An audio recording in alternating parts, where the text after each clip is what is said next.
What is going on, guys? Noah Brewer here, back again with another video, and today I want to talk about the breakdown tab, which is something that has been mentioned before numerous times on my channel, but I kind of want to bring it up again because I kind of use it for different things now. Like I used to use it for seeing what kind of ages and genders, but I don't really do that anymore, and I mainly use it to understand how my ads are optimizing and like to see where I can make things better. So this is kind of an update video to my other breakdown tab videos. Just kind of keeping it up to date, because if you guys don't know, I don't really break down by age or gender or anything like that anymore, because I see Facebook optimizing automatically for those types of things now, and I'll show you guys that a little bit later on. But basically, the breakdown tab allows you to see what kind of people are reacting to your ads, whether it's basically any column preset that you have. So I have my famous column preset on the screen right now. So you can basically see, if you're breaking down by country, you can see how much money it's spending in each country. And this is actually something that's really interesting, because let's say you have 5 countries under a $20 a day budget ad set. It's not going to spend $4 in each country. It's going to optimize for the country that's going to perform the best.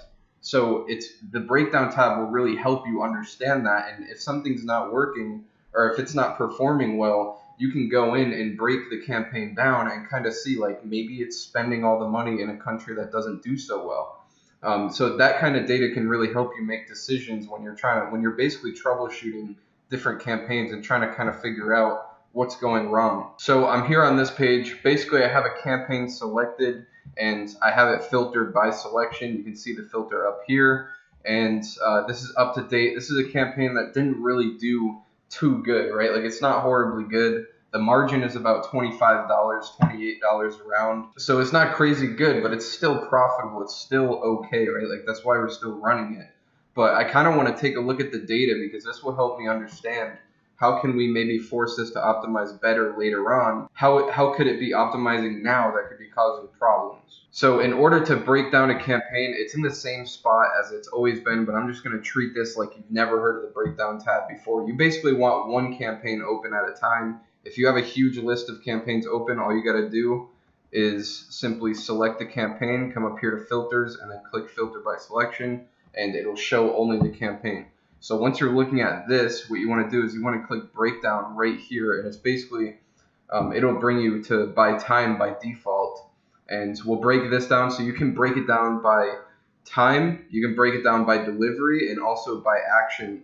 And honestly, by time and by delivery are the two main ones that I use. Honestly, I don't even really know what by action really does, to be honest. I don't really care either, because I've never used it, and I make plenty of money without it. But basically, by delivery is like the most important one that I want you guys to understand. So that's what I'm going to cover right now. So this is going to allow you to break your columns down by age, gender, country, regions, what platform, what placement, like basically every little demographic thing that you can change on the ad set level. This will show you how it's performing in each category. So let's just go ahead and click age right here, and it's going to bring the breakdown of how this campaign is spending its money. Once you click something that you want to break it down by, the data is going to be kind of hard to read, right? All right, so the data is going to be kind of hard to read, and I just had to change the name of the campaign real quick because I didn't want you to see what product it was.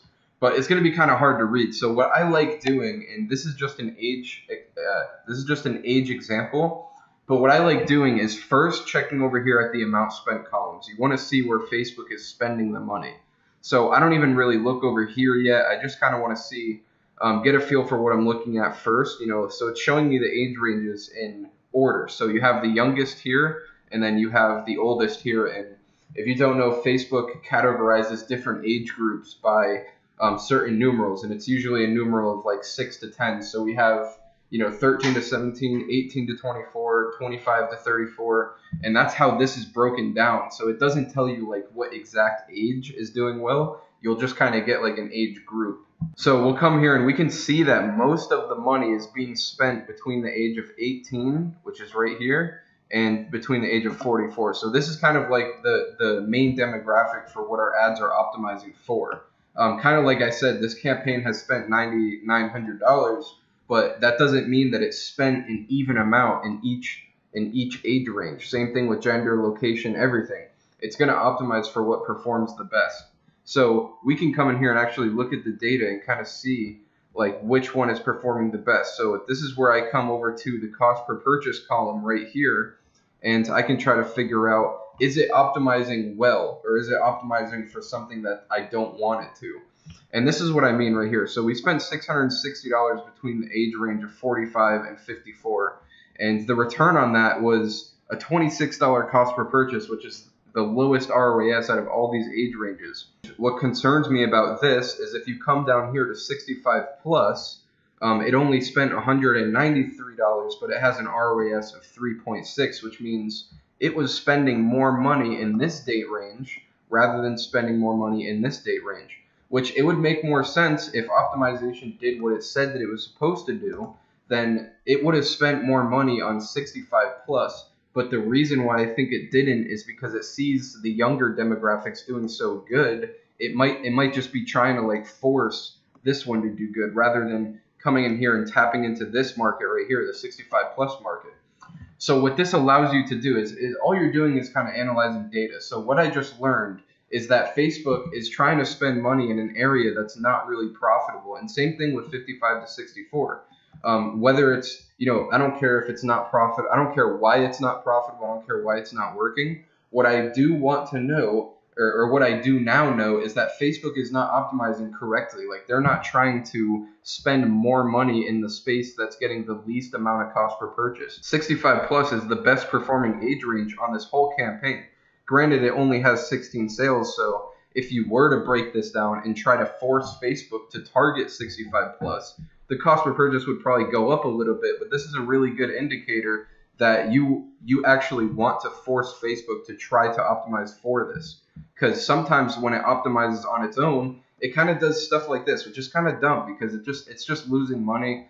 It seems like it's just trying to push more younger people when clearly the data says otherwise.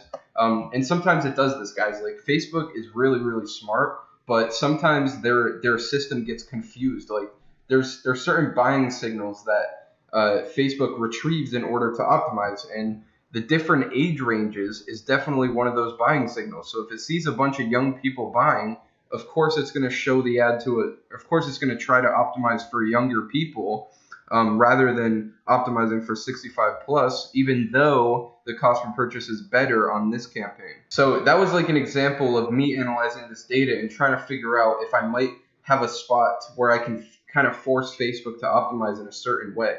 And I'm not really looking at these, right? Like, Facebook is already optimizing for these three, mainly these two actually. So we have a $19 cost per purchase here, $17 cost per purchase here, which is not horrible, guys. Like, it's not that bad, but this is the stuff that I'm looking for. Like, Facebook is picking up on those. They already know about those. They've been optimizing for those two age ranges. What I'm kind of looking for here is like these hidden gems, these little opportunities for me to come in and potentially create, a lot more winning ad sets or a lot more winning campaigns based on data that Facebook's algorithm missed. Because like I said, Facebook's algorithm is really smart and it's really good at optimizing, but sometimes it misses this data. And this is kind of why the breakdown page is here. You're not supposed to just kind of like sit back and just let Facebook do its thing, which honestly you can do that. And I do that a lot, but sometimes when you kind of have no more new things to test, this is exactly what you want to do, is come into the breakdown tab and try to figure out what kind of things can you use. So now let's come back up to breakdown. We were just on age, but let's come back up to breakdown and breakdown by gender. So this is really interesting to me. Well, first of all, one thing that you need to know is there's a category called uncategorized, and you cannot target this in Facebook, and I swear to God, it is the best. It is the best gender. The gender performs the best every single time, but you cannot target only uncategorized. The only way to get this is if you target male and female. But yeah, I wish that there was a way to target uncategorized because that would do really well. But that's not what we're here to talk about.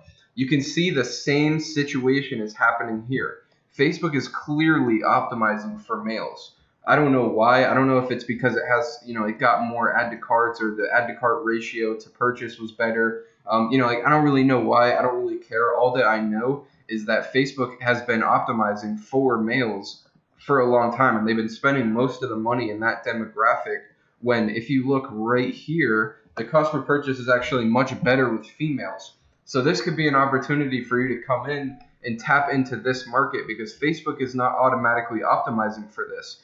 For whatever reason, it really doesn't matter. But what does matter is that you can break down and look at this data and force Facebook to work here. So what you're basically doing is kind of shutting off the optimization. You're telling the optimization, like, look, you missed this hidden gem. I'm going to only target female on my next campaign and see how it does and see if I can tap into this. Because obviously a 2.16 ROAS is a lot better than a 1.93. A lot more profitable. And I would say the same thing for this bottom one here, because it's much better, but you can't target uncategorized genders on Facebook, which honestly they should change. And then we're kind of going to come over here. I don't use business locations. I don't know what that is. But we come over here to purchases, and the first thing that I do when I switch over to breaking down by purchases is I organize by website purchases, especially if you're doing worldwide, because there will be literally 200 slots that you're going to have to scroll through, and it's much easier just to bring them to the top, the ones that you actually want to see, the ones with the data in them. So obviously this is just a big four campaign. We got the USA, Australia, Canada, and the United Kingdom. So this is a good thing. Actually, this is what I use the most in terms of the breakdown tab, is looking at which countries are performing the best, like which location, so that when I go and create new lookalikes, I can test out single country lookalikes, different types of multiple country lookalikes. Here, I'll explain. You can see these top three are doing fine, right? 1.9, 1.9, 2.6. Obviously, Canada is the big winner here. But, Australia and United States, they're fine, they're still making money. But another thing that I want to talk about is, look, same exact thing is happening. These ads are optimizing for United States, which means that it's spending most of the money in the United States because that's where it sees the most opportunity for whatever reason. But this allows you to see other opportunities. Like it spent literally 8% or like 9% of the ad spend on this campaign on Canada, when Canada is literally the most profitable out of all of these. So what I would do in this situation is go make single country lookalikes in this location. And by the way, this is a lookalike campaign as well. So I would go make single country lookalikes in Canada so that it can't go optimize for the United States, which it's not a bad thing to let it optimize, right? Because you wouldn't have this data in the first place. But once you kind of see hidden gems like this, it's kind of easy to kind of scope them out and then go and create a new campaign and just narrow it down. I don't do this much with age and gender, but locations is definitely a place where I use this a lot. And this is what I mean by I don't really use it to look at the data and figure out, what age range is doing the best, and then I'll go make a bunch of ad sets for the age range. Really what I use it is I try to look at where Facebook is missing opportunities, because obviously Facebook optimizes on their own, and it's smart, but it's not 100% smart. So you can kind of come in here and see where they're missing deals. So here we are back on the campaign level, and we're filtering by the same campaign. This is the same campaign, same everything. And I want to talk to you about campaigns dying out and ads dying out, and how you can kind of spot this and how you can see, which, by the way, this campaign is definitely dying out. The cost per purchase is going up. If I put this on last 14 days, it's not even going to look good. Like, it's not even profitable. So I can show you this. If there was a way that you can see week by week each result for each week, what would be the way to do this? Well, basically you click breakdown and then you say by time. So this is going to allow you to see, here, I'll just show you because I don't even know how to explain it. So let's do a breakdown by month. Okay, we're bringing purchases to the top, so we'll just click campaign name so it's in order. So all the way up here, this is the first week of the campaign being up. This is the very first week, okay? And then this line right here, this is the second week, and then third week, and then all the way down. And it looks like we're on our 6th week or something like that. But you can see on the first week, the campaign did really, really good. Now, it barely spent any money, mainly because it was probably just in the last couple of days of the week. But you could see that the cost per purchase was really good. The ROAS was really good. And it just kind of kept going down and down and down and down until eventually it's not even profitable anymore. You can basically use the breakdown by time to see how your ads are performing over each week. And you can also do this for day, every 2 weeks. Like if you just want to see how the data is doing every 2 weeks. So yeah, this is a really good way to see how your ads are performing week by week and kind of, gauging, like let's say we're going into the first week. I wouldn't even start looking until a few weeks in, because obviously it's going to have good weeks and bad weeks, as you can see. But if you see like an average, like right here, so we're getting 2.3, 1.9, 1.8. That's kind of a bit of a warning sign, like 2 bad weeks in a row. But then we had 2 good weeks in a row, and then we had 2 bad weeks in a row. And then we had 1 more good week, and then after that, we're looking at 1.4. This is the lowest that this campaign has ever been.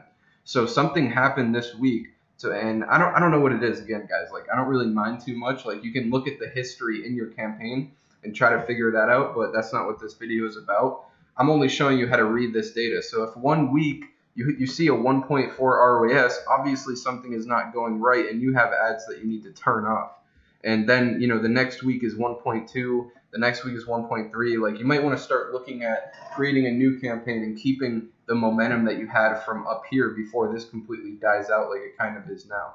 And you can kind of see, like, it got really, really bad, and we just kind of shut everything off and then made some new ones, and it's not too horrible like last week. But now, we know, like, the first two or 3 weeks, I would say, was really, or the first 2 or 3 months was like really, really good with this campaign, and then everything just kind of pooped out. So, but you're unable to know this information unless you're either, keeping track of how your data is doing every single week, or you're using the breakdown tab. So that's pretty much it for this video, guys. I hope that this helped you a lot, and I hope that you're going to be able to fix some misoptimizations by Facebook using this strategy, because I know it's quite annoying when Facebook starts optimizing for something that's not working that well, and it could be the reason why your campaigns are not profitable. So hopefully, like, this video alone could honestly take somebody from losing money to making money pretty quickly if they're just reading the data.